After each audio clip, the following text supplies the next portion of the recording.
Hiniling ng US government ang extradition o pagpapadala sa kanilang bansa sa religious leader na si Pastor Apollo Kibuloy. Kahapon natanggap na ng Department of Foreign Affairs ang kahilingan ng US.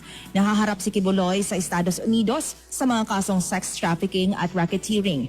Noong 2021, inakusahan siya ng mga prosecutor sa US na umano'y ng hikayat at nagsamantala ng mga kababaihan at minor de edad na nagsilbi bilang kanya mga personal assistants.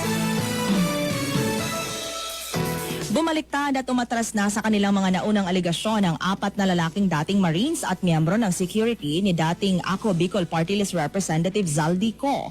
Sa panibagong sinumpaang salaysay ng nagpakilalang mga security ni Co. Sinabi nila na hindi umano totoo ang kanilang mga naunang salaysay na nag-uugnay kina Pangulong Marcos Jr., dating House Speaker Martin Romualdez, Zaldi Co. at iba pang personalidad sa umano'y pamamahagi ng maletang pera.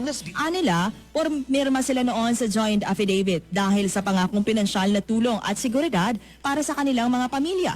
Pero ngayon mananahimik na raw sila at sinabing walang kapalit na maleta ang kanilang pag-atras. Samantala, nais ni Senator Cheese Escudero na gawing 5 taon ang term of office ng mga barangay officials at sangguniang kabataan. Dahil dyan, nagharap ng panukala si Escudero na gawing 5 taon mula 4 na taon ang paninilbihan ng mga barangay at SK officials. Kung may pampasa, ililipat sinabi nila na hindi umano totoo ang kanilang November 2026 patungong November 2028 at isasagawa ito tuwing 5 taon.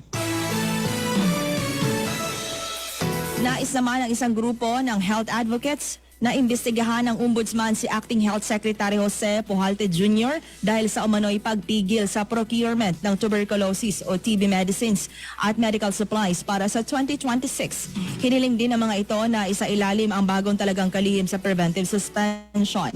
Nais din nilang alisin sa pwesto si Pujalte dahil sa umano'y grave misconduct, grave abuse of authority at conduct prejudicial to the best interest of the service.